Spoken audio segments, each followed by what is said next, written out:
happy, what's today, Monday? Monday. I'm 21st. confused because of the holiday weekend. But happy Monday. Who's on with us today?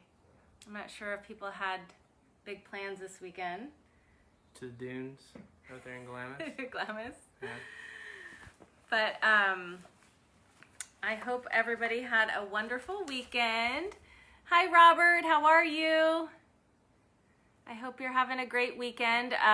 We are just really having some beautiful weather this weekend. After 4 straight days of rain, we have some beautiful sunshine. So we are enjoying. Hi, Sherilyn. How are you? So we're just gonna get started, and to honor your time. And I have Appreciate that. Yeah, no problem. I have my brother here today with us. We had a family meeting about our finances, life insurance, and all that good stuff. And I thought it would be helpful to share with you guys a little bit about what we chatted about. So Ben, what would you say are your number one thing that people should be looking at this new year as far as getting their finances in order and having a successful financial year? Well, little introduction. My name's Ben. I'm a managing partner at Modern Woodman. And Jen, we sat down, we went over all our different areas in which we're helping them. But the first thing where we started 2 years ago, I think it was, 2.5 years ago, was with a budget sheet. One of the most simplest, effective ways to know what it is you're doing and what it is you're not doing is by creating a budget sheet. And so, I played sports my whole life. I like to always refer back to the athletic side. But it's not very fun to play a game if you don't know who won and who lost. I like to know the numbers. So I treat finances the same way. Once you know what your numbers are and what you're spending, what you're not spending, you can know at the end of each month, at the end of each year, if you've won or if you lost. And so I break it down to systems as well. John Wooden, famous UCLA basketball coach, always said it, and I always paraphrase, but systems work and people don't. People fail. And so if we rely on our end on the budget sheet and use that system in place, then we're able to help from that point going forward. That's a really good point. And just from a mom's perspective, that really does make sense, because like I'll tell Audric, that it's written down on the calendar, so he has to do something.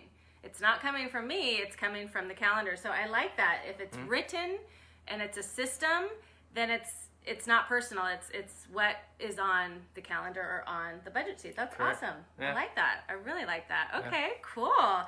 Yeah. So about 2 years ago, when we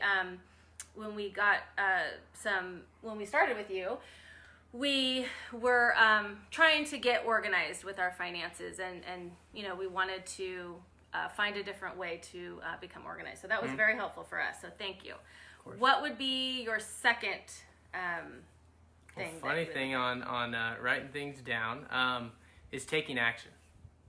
So if you were to boil together, if you get a room full of the most successful people in their area of expertise in the world in one room, entrepreneurs to professional designations of doctors, lawyers, to career-oriented top leaders in any industry, and you were to boil down the key principles of what they withhold, one of those is taking action. A lot of people have a lot of great ideas, whether it's Uber or whether it's Postmates or whatever it may be. Those ideas have been thought of before, but somebody actually took the action to put it into place. And so one of the ways that I do that and make sure that I take action on and do what I say I'm going to do is writing it down. So going back to that same philosophy, me too. I showed Write it down. I showed Jennifer my work Bible, I always call it. It's my calendar. And if something goes in there, it's gold. So whether it's financial fitness in 2019 or it's changing a career path or whatever it may be, it's if you write it down, the probability of you accomplishing that is significantly improves. So Awesome, that's great. So Cheryl Lynn just asked if you've heard of Dave Ramsey. I have heard of Dave Ramsey. He's got some great savings techniques and systems in terms of structuring, paying off debt, and things of that sort. Mm-hmm. Yep, I know. Yeah, Dave Ramsey is amazing.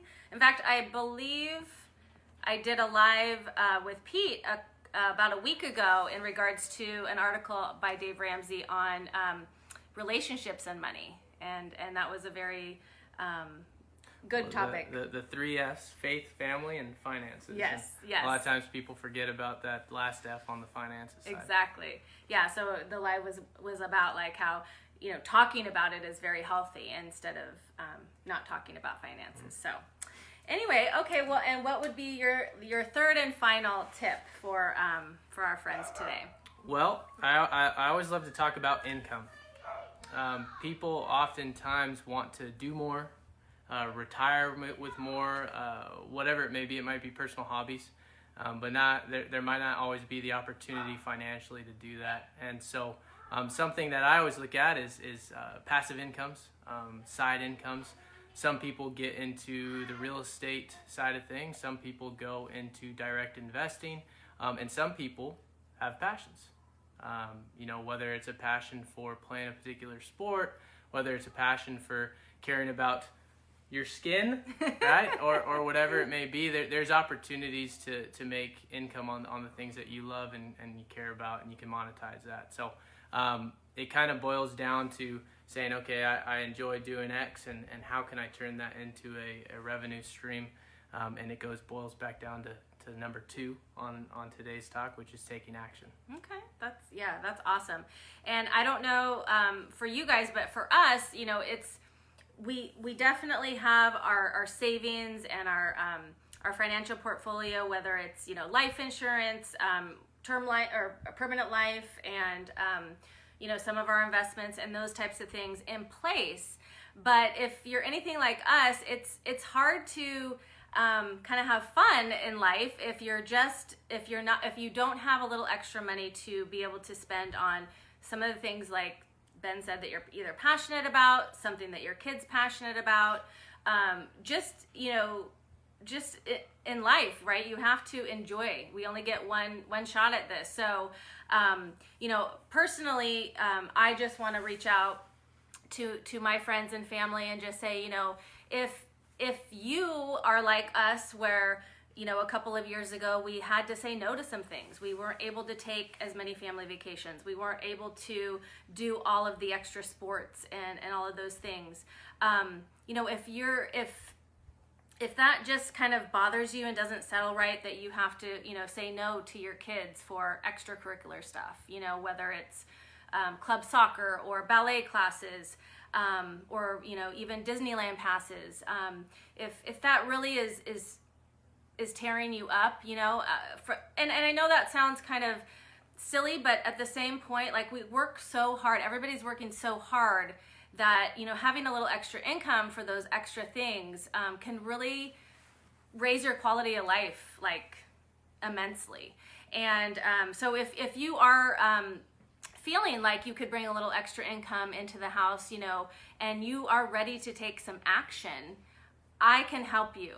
I would love to help you take action the way I've taken action in our situation, in our family. And so I'd love to share that with you. So definitely message me, private message me. I know this is, you know, something that maybe you don't want to put out publicly. So definitely private message me, and I'd love to help you take action. And thank you so much, brother. I really appreciate your opinions and your expertise. Yeah, and thanks for having me on my first Facebook, Instagram Live, whichever these things are. And this is day 14 of my 14-day challenge. So thank you for helping me end it with a bang, dude. Yep. Give me a hug.